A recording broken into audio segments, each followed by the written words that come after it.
কিমান ভাল ভূপেন বৰা, কিমান ওপৰৰ নেতা ভূপেন বৰা। আচলতে এইজন ভূপেন বৰাক বাদ দি আচলতে মুখ্যমন্ত্ৰীৰ ৰাজনীতি যেন অসমাপ্ত এই পৰ্যায়ত ভূপেন বৰাক আজি ৰাখিছে মাননীয় মুখ্যমন্ত্ৰী ডক্টৰ হিমন্ত বিশ্ব শৰ্মাই। আৰু এটা হিমন্ত বিশ্ব শৰ্মা ডাঙৰীয়াই খুব ডাঙৰ কথা কৈছে যে ভূপেন বৰা হিন্দুত্ববাদী শেষৰজন কংগ্ৰেছী, বাকী কংগ্ৰেছত থকা বাকীসকল নেতা হিন্দু নহয়। গৌৰৱ গগৈ হিন্দু নহয়, গৌৰৱ গগৈক ভোট দিয়া যোৰহাটৰ ভোটাৰ সকলো তেন্তে হিন্দু নহয়। আচলতে ডক্টৰ হিমন্ত বিশ্ব শৰ্মাই ৰাজনীতি কৰিবলৈ গৈ কিখন ক'বলগীয়া হৈছে সেয়া ৰাইজে বিচাৰ কৰিব।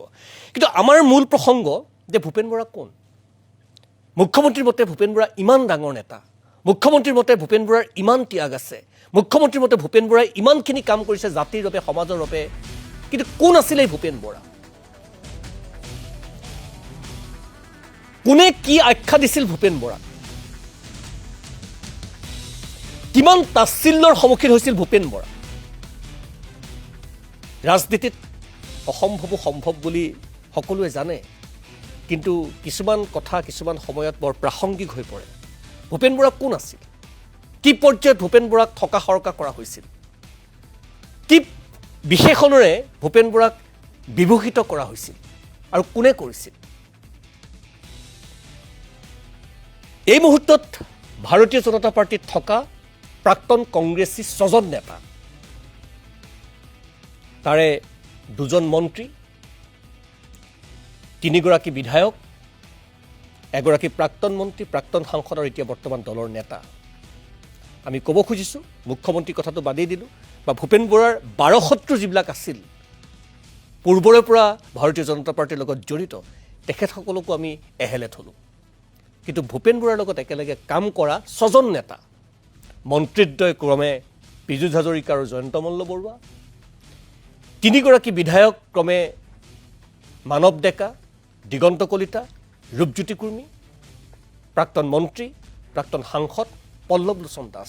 এই 6জন নেতা এসময়ত ভূপেন বৰাৰ সতীৰ্থ আছিল।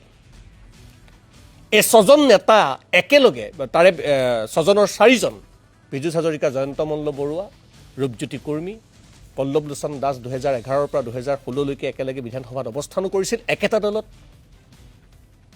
তেওঁলোকে এসময়ত ভূপেন বৰাৰ বিৰুদ্ধে কি কৈছিল, কি আখ্যা দিছিল, এবাৰ শুনো আহক। কোন আছিল ভূপেন বৰা আৰু এতিয়া কি হৈ পৰিল ভূপেন বৰা? নিশাটোৰ ভিতৰতে ভূপেন বৰা কিমান ভাল হৈ পৰিল, আৰু এই ভূপেন বৰা কিমান বেয়া আছিল, কিমান নিকম্মা আছিল, কিমান কি ধৰণৰ বিশেষণ, চাওঁ আহক। ভূপেন বৰাৰ দিনতে কংগ্ৰেছ ধ্বংস হ'ব, এই কথা চিৰন্তন সত্য।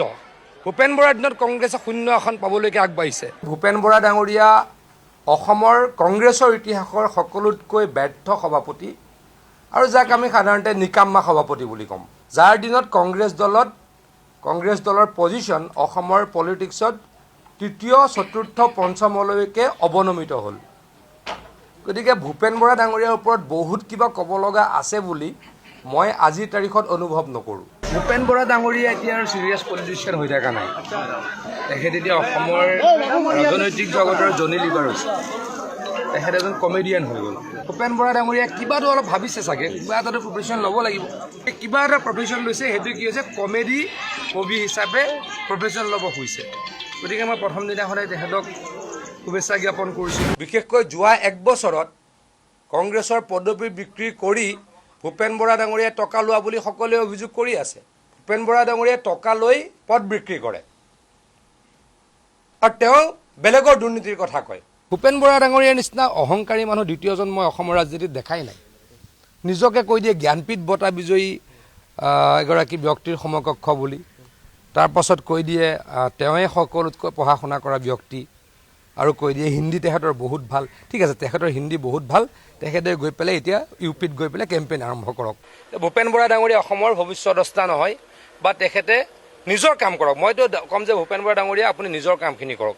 নিজে MLA হৈ আকৌ পাৰিলে আহক, নিজে ক'ৰবাত যদি পাৰে MP হওক, তাৰ পাছত কথাবিলাক হ'ব। আপুনি MLAও জিকিব নোৱাৰে, MPও জিকিব নোৱাৰে, ডাঙৰ ডাঙৰ কথা কয়। এটা ৰোড এনে ছিংগুল ষ্ট্ৰেচ 3বাৰ হাৰে, তাৰপাছত আৰু ডাঙৰ ডাঙৰ কথা কয়। তাৰপিছত দলৰ কাৰ্যকৰ্তাসকলে টকা লৈ পদবী দিয়া বুলি দলৰ সভাত হুলস্থুল কৰে। দিল্লীৰ পৰা নেতা আজিকালি আহিবই নোৱাৰে, কংগ্ৰেছৰ দিল্লীৰ পৰা নেতা আহিবই নোৱাৰে, জিতেন্দ্ৰ সিং ডাঙৰীয়া আহিবই নোৱাৰে। আহিলেই বিধায়কবিলাকে কয় বাকী কাৰ্যকৰ্তাসকলে কয় ভূপেন বৰা ডাঙৰীয়াই চব পদবী এটা আদাকৈ বিক্ৰী কৰি আছে। এতিয়া পদবী বিক্ৰী কৰা মানুহৰ পৰা আৰু আমাৰ বহুত কিবা শুনিব লগা আছে বুলি মই ভাবা নাই। মন্ত্ৰীবসী ৰাইজক অনুৰোধ কৰিছোঁ, সাৱধান হওক আপোনালোক। কমিশ্যন বৰা গৈ আছে, তেওঁ চিণ্ডিকেট কৰাৰ কথা কৈছে মই শুনিছোঁ, কিন্তু ভূপেন বৰা ডাঙৰীয়া হ'ল কমিশ্যন বৰা সমষ্টি এইটো ওচৰতে হাৱাজানৰ পৰা কেই কিলোমিটাৰত আছে? 5 কিলোমিটাৰ। আপোনালোকে হাৱাজানতে আছে, আপোনালোকেতো জানেই। আপোনালোক তেওঁৰ সমষ্টিৰ একে নিকটৱৰ্তী মানুহ, সকলোৱে কমিশ্যন বৰা বুলি নকয় জানো? মই অকণমান অলপ আগতে চালোঁ তেওঁৰ গানটো, ইমান বেহুৰা গান অসমৰ মানুহে যে শুনিব এইটো মই বিশ্বাস কৰা নাই। যিয়ে নহওক তেওঁ এটা চেষ্টা চলাইছে যে ৰাজকুমাৰ টাইপ কিবাকৈ জনপ্ৰিয় হ'ব পাৰি নেকি। অসমৰ ভূমিত জুবিন গাৰ্গো জনপ্ৰিয়, তেনেকৈ ৰাজকুমাৰৰ ভিডিঅ' মানুহে চায়। মই ভাবিম যে ৰাজকুমাৰৰ ভিডিঅ'ৰ দৰে তেওঁৰ চাগে এইবিলাক চাই থাকিব মানুহে, আৰু সেইটোৱে ভাবি তেওঁ এইবিলাক কৰি আছে। কমেডি চাৰ্কাছবিলাকত যেতিয়া সিদ্ধুৱে খুব হহুৱাই থাকে, বিভিন্ন কথা কয়, তেওঁ বোধহয় আপোনালোকৰ জৰিয়তে তেনেকুৱা এটা শ্ব'ত তেওঁক নিমন্ত্ৰণ কৰাটো বিচাৰিছে। আৰু মই আশা ৰাখিম যে আপোনালোক কোনোবা এটা সংবাদ মাধ্যমে তেনেকুৱা এটা শ্ব' অৰ্গেনাইজ কৰক আৰু তেওঁক তাত হোষ্ট হিচাপে মাতক, যাতে মানুহক অলপ হহুৱাই থাকিব পাৰে। ভূপেন বৰা ডাঙৰীয়াৰ যিগৰাকী মুখ্য নেতা ৰাহুল গান্ধী, গোটেই ভাৰতবৰ্ষতে তেওঁক পাপু বুলিয়ে জানে। আৰু এতিয়া চাগে ভূপেন বৰাও অসমত পাপু নম্বৰ 2 নামেৰে বিখ্যাত হ'ব বিচাৰিছে। তেওঁলোকৰ এজন জিলা সভাপতিয়ে 12 কোটি টকাৰ ঠিকাৰ কাৰণে যদি কংগ্ৰেছ দল ত্যাগ কৰি ভাৰতীয় জনতা পাৰ্টিলৈ আহে, তেতিয়াহ'লে ভূপেন বৰা ৰাজ্যিক সভাপতি, তেওঁকতো 25 কোটি মানৰ ঠিকা দিলে গুচি আহিব। গতিকে মইতো জল জীৱন মিছনৰ 25 কোটি ঠিকা দিব পাৰোঁ, গতিকে তেওঁক এবাৰ 25 কোটি ঠিকা লৈ আহি যাওক, কি অসুবিধা আছে? ভূপেন বৰা কবিৰ পৰা এতিয়া বন্ধাকবি পাইছেগৈ। তেওঁ কবি আছিলে, এতিয়া বন্ধাকবি পাইছে। তেওঁৰ চিন্তাধাৰাবিলাক তেনেকুৱা। এতিয়া অসমৰ চবতকৈ ডাঙৰ কমেডিয়ানজন আৰু সকলোতকৈ ভাল কমেডি কৰা ব্যক্তিজনেই হ'ল ভূপেন বৰা। সেইকাৰণে মই কওঁ আপোনালোকক প্লিজ আমাক এনেকৈ কমেডিয়ানৰ ওপৰত আৰু কমেডিৰ ওপৰত কুৱেশ্যন নকৰিব, আমাৰো অসুবিধা হয়। তাৰমানে এই বিৰোধী ঐক্য থাকে নাকে সঁচাকৈ একো ফৰক নপৰে, কাৰণ কংগ্ৰেছে এই ইলেকশ্যনত মুখ ঠেকেচা খাব, 0খন ছিট পোৱাৰ সম্ভাৱনা মই পৰহিৰ পৰা দেখিছোঁ। কংগ্ৰেছৰ শেষৰ ফালে তৰুণ গগৈ ডাঙৰীয়া, শেষৰ ফালে তৰুণ গগৈ ডাঙৰীয়াই কংগ্ৰেছটোক বেমাৰী কৰিলে, ৰিপুণ বৰা ডাঙৰীয়া হস্পিটেললৈকে নিলে, আৰু ভূপেন বৰা একেবাৰে ICUত ভৰাই দিলে, মোৰ যিটো এছেছমেণ্ট। তাৰ পিছতো যে এইসকল নেতাই এই ভূপেন বৰাৰ দৰে কমেডিয়ানজনক জেলি আছে, সেইটো কিন্তু বৰ দৃষ্টিগত হৈছে। দলটোৰ সাংগঠনিক ভীতি একেবাৰে শূন্যলৈ লৈ গ'ল ভূপেন বৰা ডাঙৰীয়াই। আৰু আমি এইখিনিও জানো, বহুত বিধায়কে তেওঁৰ লগত এতিয়া সংগ দিয়া নাই, জাষ্ট তেওঁলোকৰ লগত থাকিব লাগে কাৰণেহে তেওঁলোক আছে। মইতো কৈছোঁ, এজন মেৰুদণ্ডহীন সভাপতি, এই মেৰুদণ্ডহীন সভাপতিজনে গোটেই কংগ্ৰেছ দলটো ভাঙি চুৰমাৰ কৰি একেবাৰে পাতাললৈ লৈ গুচি গ'ল। ভূপেন বৰা ডাঙৰীয়াক কৈছোঁ যে আপুনি অকল দলৰ সভাপতিয়ে পদত্যাগ হ'ব নালাগে, আপুনি সাধাৰণ পদৰ পৰা পদত্যাগ কৰি হয় কৈলাশত যাওক, নহ'লে আপুনি কোনোবা আপুনি নিজৰ যিটো নামঘৰ আছিল ঘৰত, সেই নামঘৰটোত আপুনি নাম কীৰ্তন কৰক। না সন্ন্যাস লওক তেখেতে কিছুদিন ৰিভাইভ হ'ব লাগিলে ভূপেন বৰা আৰু 20 বছৰ কাল কষ্ট কৰিব লাগিব, আৰু 20 বছৰ।